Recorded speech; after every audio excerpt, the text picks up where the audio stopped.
প্রিয় চাকরি প্রত্যাশী বন্ধুরা, আসসালামু আলাইকুম। আশা করি আল্লাহর রহমতে আপনারা সকলে ভালো আছেন। জেলা পরিষদের নতুন নিয়োগ বিজ্ঞপ্তি প্রকাশিত করেছে। সাধারণত এই নিয়োগ বিজ্ঞপ্তিতে আর কি নিজ জেলায় যেহেতু পোস্টিং হবে, সেহেতু আপনি বাসাতে থেকে চাকরিটা করতে পারবেন, অর্থাৎ জেলা পরিষদের। তো এই নিয়োগ বিজ্ঞপ্তি সংক্রান্ত এ টু জেড বিষয় আজকের এই ভিডিওটিতে তুলে ধরা হবে। সাধারণত আপনারা দেখতে পাচ্ছেন একদম নতুন নিয়োগ বিজ্ঞপ্তি 27 জুলাই 2025 খ্রিস্টাব্দ তারিখে প্রকাশিত করেছে।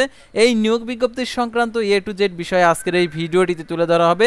সাধারণত এই নিয়োগ বিজ্ঞপ্তির আবেদনের ক্ষেত্রে শিক্ষাগত যোগ্যতা, বেতন স্কেল, আবেদনের শুরুর তারিখ, শেষ তারিখ, আবেদন ফি কত টাকা, আবেদনের করার জন্য আরও যে সকল শর্তাবলী রয়েছে সম্পূর্ণ কিছু, আর আবেদনের পরীক্ষাটা কোথায় হবে, পরীক্ষা সংক্রান্ত আপডেট কোথায় পাবেন, এ টু জেড বিষয় আপনারা জানতে পারবেন। সেহেতু ভিডিওটি আপনার জন্য অত্যন্ত গুরুত্বপূর্ণ, কারণ আপনি বাসাতে থেকে চাকরি করতে চাচ্ছেন নিজ জেলার মধ্যে। সেহেতু এই নিয়োগ বিজ্ঞপ্তিটা সম্পূর্ণ দেখুন এবং সঠিকভাবে আবেদন করুন। তো ভিডিও শুরুর প্রথমে আপনি যদি অল জব নিউজ বাংলাদেশ এই চ্যানেলে প্রথমবার এই ভিডিওটি দেখে থাকেন, তাহলে আমাদের এই চ্যানেলটিকে সাবস্ক্রাইব করে রাখবেন এবং notification bell button all press করে রাখবেন। এই ভিডিওটিতে একটি লাইক করে দিবেন। আর যারা ইতিমধ্যে আমাদের এই চ্যানেলটিকে সাবস্ক্রাইব করে পাশে রয়েছেন তাদেরকে অসংখ্য ধন্যবাদ। আর যারা ফেসবুক পেজে ভিডিও দেখছেন, ফেসবুক পেজটি ফলো দিয়ে রাখবেন। ডিসক্রিপশন বক্সে আমাদের ফেসবুক পেজের লিঙ্ক দেওয়া রয়েছে, তো এখানে ক্লিক করে দিবেন, আমাদের ফেসবুক পেজে নিয়ে যাবে। তো আমাদের ফেসবুক পেজ এবং ইউটিউব চ্যানেলে যে সকল আপডেটগুলো জানতে পারবেন, সরকারি বেসরকারি এনজিও, ডিফেন্স, শিক্ষক নিয়োগ, sales marketing, railway job, NGO job, এক কথায় এভরিথিং নিয়োগ বিজ্ঞপ্তির আপডেট জানতে পারবেন।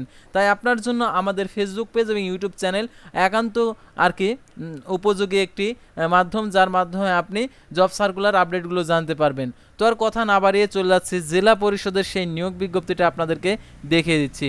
তো দেখতে পাচ্ছেন এখানে জেলা পরিষদ বরিশালে নিয়োগ বিজ্ঞপ্তি প্রকাশ করছে। তো দেখতে পাচ্ছেন এখানে পদের নাম দেখতে পাচ্ছেন অফিস সহায়ক, দেখতে পাচ্ছেন বেতনের স্কেল ৮,২৫০ টাকা থেকে ২০,০১০ টাকা, পদের সংখ্যা ২টি। তো সাধারণত আপনারা অনেকে ভেবে থাকেন যে পদের সংখ্যা ২টি, এই নিয়োগ বিজ্ঞপ্তি সাধারণত ২টি পদে আগে থেকে নিয়ে নিয়েছে, কিন্তু আসলে তা না। সাধারণত অনেক নিয়োগ বিজ্ঞপ্তি আছে যে ১টি, ২টি, ৩টি, ৪টি পদে আর কি নিয়োগ বিজ্ঞপ্তি প্রকাশিত হয়, পরবর্তীতে আবেদনই পড়ে না, পরে আবার ওই নিয়োগ বিজ্ঞপ্তিটা প্রকাশিত করে। সেহেতু অবশ্যই আপনারা আবেদন করবেন। তারপর দেখতে পাচ্ছেন বয়স সীমা 18 থেকে 32 বছর, শিক্ষাগত যোগ্যতা অর্থাৎ আপনার যোগ্যতা আছে কিনা আপনারা দেখে নিতে পারেন। কোনো স্বীকৃত বোর্ড হতে ন্যূনতম দ্বিতীয় বিভাগ বা সমান সিএ পেতে মাধ্যমিক স্কুল সার্টিফিকেট সমান পরীক্ষায় উত্তীর্ণ হতে হবে। তো দেখতে পাচ্ছেন এখানে উপরে যে শর্তাবলী দেওয়া রয়েছে, এই শর্তাবলীগুলো অবশ্যই অনুসরণ করতে হবে।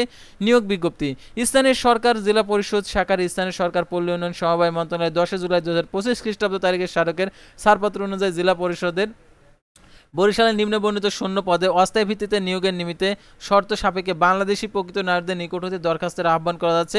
আবেদনপত্রে খামের উপরে পদের নাম উল্লেখপূর্বক নির্বাহী কর্মকর্তা জেলা পরিষদ বরিশাল বরাবর আগামী 31/8/2025 খ্রিস্টাব্দ তারিখে অফিস চলাকালীন সময়ের মধ্যে পৌঁছাতে হবে। নির্ধারিত তারিখের পর ডাকযোগে কোনোভাবে প্রেরিত হলে সরাসরি আবেদন বাতিল বলে গণ্য হবে, অর্থাৎ গ্রহণযোগ্য হবে না। দেখতে পাচ্ছেন প্রার্থীর বয়স সীমা দেখতে পাচ্ছেন 31/8/2025 খ্রিস্টাব্দ তারিখে 18 থেকে 32 বছর মধ্যে হতে হবে। বয়স প্রমাণের ক্ষেত্রে ডেবিট গ্রহণযোগ্য নয়।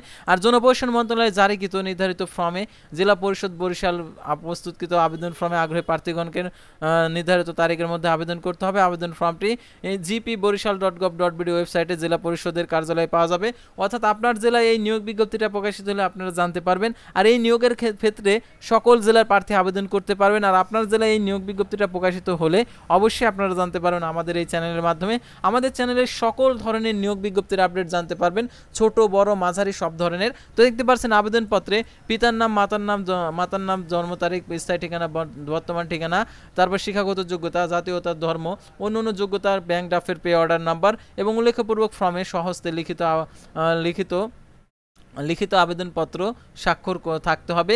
দেখতে পাচ্ছেন আবেদনপত্রে সদ্য তোলা 3 কপি পাসপোর্ট সাইজের রঙিন ছবি, ইউনিয়ন পরিষদ চেয়ারম্যান, পৌরসভা, সিটি কর্পোরেশন কর্তৃক প্রশাসন কর্তৃক নাগরিকত্ব সনদপত্রের কপি, চারিত্রিক সনদের কপি, শিক্ষাগত যোগ্যতার কপি, অনলাইন জন্ম নিবন্ধন কপি, জাতীয় পরিচয়পত্রের কপি, অভিজ্ঞতা সনদের যদি থাকে কপি দাখিল করতে হবে। প্রথম শ্রেণী গ্যাজেট কর্মকর্তা কর্তৃক সত্যায়িত হতে হবে। নির্বাহী কর্মকর্তা জেলা পরিষদ বরিশাল অনুকূলে তফসিলি ব্যাংক হইতে 50 টাকা প্রি অর্ডার ব্যাংক ড্রাফট অফারের যোগ্য আবেদনপত্র যুক্ত করতে হবে। প্রার্থীর দরখাস্তের উপর খামের উপরে পদের নাম অবশ্যই উল্লেখ করতে হবে। নির্ভুল ঠিকানায় প্রবেশপত্র ইস্যুর স্বার্থে আবেদনপত্রের সাথে নিজ জেলায় স্পষ্ট অক্ষরে সম্বলিত 10 ইঞ্চি এবং 4.5 ইঞ্চি সাইজের মূল্যমানের 10 টাকার অব্যবহৃত ডাক টিকিট একটি ফেরতখাম যুক্ত করতে হবে। তফসিলি ভুক্ত সম্প্রদায়ের ক্ষেত্রে উপযুক্ত কর্তৃপক্ষ সনদপত্র দাখিল করতে হবে। চাকরিরত প্রার্থীদেরকে অবশ্যই কর্তৃপক্ষের মাধ্যমে আবেদন করতে হবে। কর্তৃপক্ষ কর্তৃক অনাপত্তির পত্র দাখিল করতে হবে।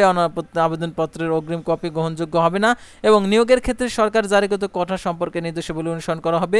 অসম্পূর্ণ ভুল সম্বলিত বিলম্বপ্রাপ্ত আবেদনপত্র কোনো কারণ দর্শানোর ব্যতিরেকে বাতিল বলে গণ্য হবে। আবেদনপত্র গ্রহণ বাতিলের ক্ষেত্রে কর্তৃপক্ষ সিদ্ধান্ত চূড়ান্ত বলে গণ্য। প্রার্থীদেরকে নির্বাচনী পরীক্ষা মৌখিক পরীক্ষার অংশগ্রহণের জন্য কোনো প্রকার টিএডিএ প্রদান করা হবে না এবং প্রার্থীদেরকে দেখতে পাচ্ছেন মৌখিক পরীক্ষার অংশগ্রহণের জন্য কোনো প্রকার নাগরিকত্ব সনদপত্র, জাতীয় পরিচয়পত্র, জন্ম নিবন্ধন ও শিক্ষাগত যোগ্যতার অভিজ্ঞতার সনদ এবং কোটা সম্পর্কে প্রমাণক সনদপত্র মূল কপি উপস্থাপন করতে হবে এবং দাখিল করতে হবে।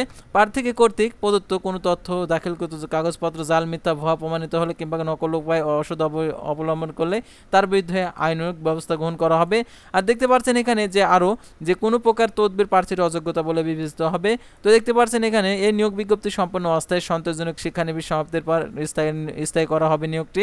সাধারণত আপনারা অনেকে ভাবেন যে অস্থায়ী নিয়োগ বিজ্ঞপ্তি এটা কতদিন পর স্থায়ী হয়। সাধারণত 1 বছর পর স্থায়ী হয়। লিখিত মৌখিক পরীক্ষার জন্য পরীক্ষার মাধ্যমে নিয়োগ কার্যক্রম সম্পন্ন হবে। লিখিত পরীক্ষার উত্তীর্ণ প্রার্থীদের মৌখিক পরীক্ষার অংশগ্রহণ করতে হবে। কর্তৃপক্ষ নিয়োগ সংক্রান্ত শর্তাবলী যে কোনো শর্ত পরিবর্তন ও সংশোধন বাতিল করার অধিকার সংরক্ষণ করেন। তো ভিউয়ার্স, আজকের ভিডিওটি ছিল সাধারণত জেলা পরিষদের নিয়োগ বিজ্ঞপ্তি নিয়ে। তো পরবর্তী ভিডিওতে আবারও কোনো নতুন জব সার্কুলার নিয়ে আপনাদের সামনে হাজির হব। সে পর্যন্ত সবাই ভালো থাকবেন, সুস্থ থাকবেন আর অবশ্যই আমাদের ফেসবুক পেজটি ফলো দিয়ে ইউটিউব চ্যানেলটি সাবস্ক্রাইব করে পাশে থাকবেন। আল্লাহ হাফেজ।